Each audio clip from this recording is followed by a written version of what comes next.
Have you ever wondered why a whole nation, rich with ancient traditions and deep spiritual heritage, proudly sits together and eats raw beef as a celebratory meal? And more importantly, what does this unusual ritual have to do with a brutal war that shook the Horn of Africa centuries ago? Stay with me, because the story behind Ethiopia's love for raw meat isn't just cultural. It's a story of survival, strategy, and identity. Before we begin, let me know in the comments where you're watching from and how you're doing today. And while you're at it, please like the video, subscribe, and turn on your notification bell so you don't miss these powerful stories. Now, let's move slowly into this mystery. In Ethiopia today, people gather for what they call Tere Siga, raw beef cut fresh on the spot. No cooking, no roasting, no fire. Just tender meat served with Mitmita, a fierce orange-red spice blend, Awaze, a deep red pepper sauce, and Senafich, a mustard that clears the nostrils with one breath. This meal isn't eaten in a rush. It's shared in groups, carved respectfully, and eaten with ritual-like joy. But why? What kind of history could make an entire nation embrace raw meat as a cultural treasure, something passed down through generations? The most famous explanation comes from a war. But not just any war. This one rewired survival instincts and changed food culture forever. It was the Ethiopian-Adal War conflict of the 1500s, a devastating clash between the forces of the Ethiopian Empire and the Adal Sultanate, located in present-day Somalia and eastern Ethiopia. Imagine soldiers deep in the highlands, exhausted, hungry, and constantly hunted. In those moments, every sound could give away your position. But nothing betrayed your presence more than fire, the fire needed to cook meat. According to Ethiopian oral tradition and numerous cultural analyses, soldiers realized that every time they made a fire to roast their food, enemy forces could track the glow or smoke in the distance. And that meant death before daylight. So what do you do when fire gives you away, but hunger threatens your strength? You adapt. You cut the meat fresh from the animal and eat it raw, quietly, quickly, without revealing your location. The absence of fire wasn't a preference. It was survival. And over time, what began as wartime necessity transformed into a cultural identity. Before we go deeper, let me ask you something. Have you ever encountered a tradition in your own family, maybe a recipe, a song, or a ritual, that you never realized came from a moment of survival? Those moments never die. They simply become culture. And that's exactly what happened here. Please take a moment to like this video, comment, and subscribe.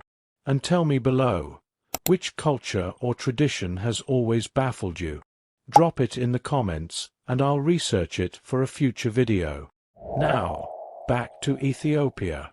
It's important to understand that this story is rooted in widely shared cultural memory. Even though not every historian agrees on whether this exact wartime practice started the tradition, the theory remains deeply respected and repeated across Ethiopian communities. And when you look at how raw meat is treated in Ethiopia today, the connection becomes even more fascinating. Tere Siga is not just food. It's ceremony. It marks weddings, holidays, religious feasts, and major achievements. The meat is freshly sliced from a whole side of beef right in front of you, often with a special long knife used only for this purpose.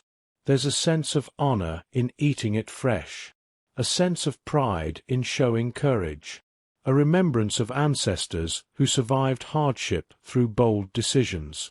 You can almost feel that memory in the room.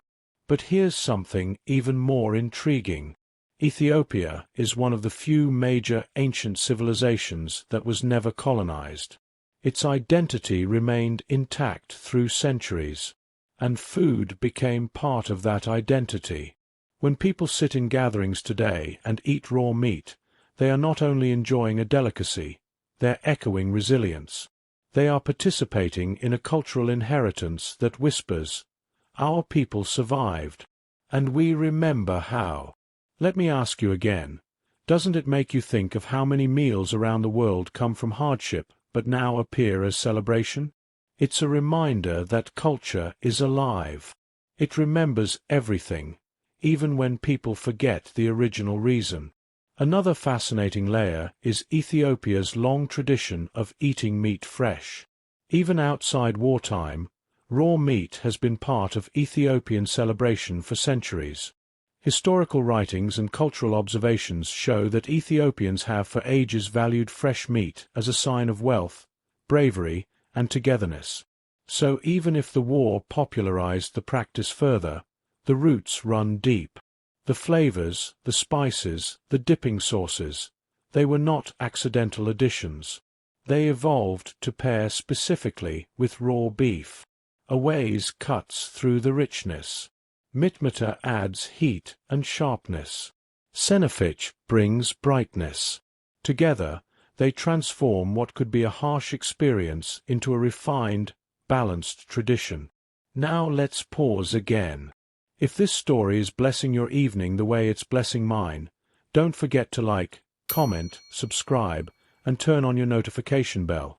Your subscription means a lot. My channel is still growing, and your support helps this work reach more people who love stories about Africa and the diaspora. Back to the heart of the story. One detail often surprises people. This tradition continues even among younger Ethiopians who live modern lifestyles. It's not fading. It's not disappearing. It's alive at social gatherings, restaurants, local markets, and festivals. And here's the question that always keeps people thinking. Why didn't Ethiopia ever abandon the raw meat tradition once the war ended? The fire danger was gone. The enemy forces were gone. But the taste for raw meat stayed. Why? One reason is cultural pride. Ethiopia is one of the world's oldest civilizations, and its people hold tightly to their customs. When something becomes part of Ethiopia's cultural fabric, it becomes more than a habit. It becomes identity. Another reason is communal bonding. Tere Siga is never eaten alone.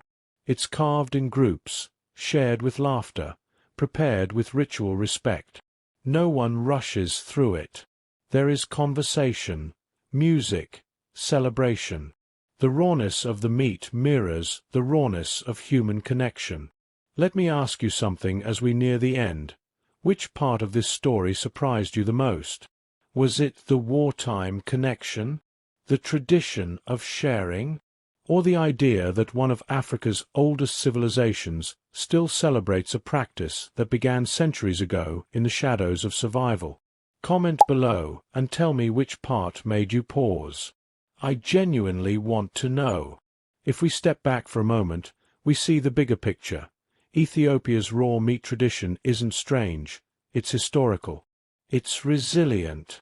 It's a reminder that culture is shaped by real lives, real struggles, real triumphs. And it teaches us something powerful. What our ancestors did to survive can someday become a symbol of pride. Before we wrap up, please like this video, leave a comment, subscribe, and turn on the notification bell. I'd love to have you as part of this storytelling family. So here's the final thought I want to leave with you tonight. Tere Siga isn't just raw meat. It's a living memory of warriors who had to stay silent in the night. It's a testament to Ethiopia's strength. It's the taste of history, untouched, unaltered, and unafraid. And in that rawness, there is truth. There is identity. There is survival. And there is beauty. Thank you for spending this time with me. I'll see you in the next story.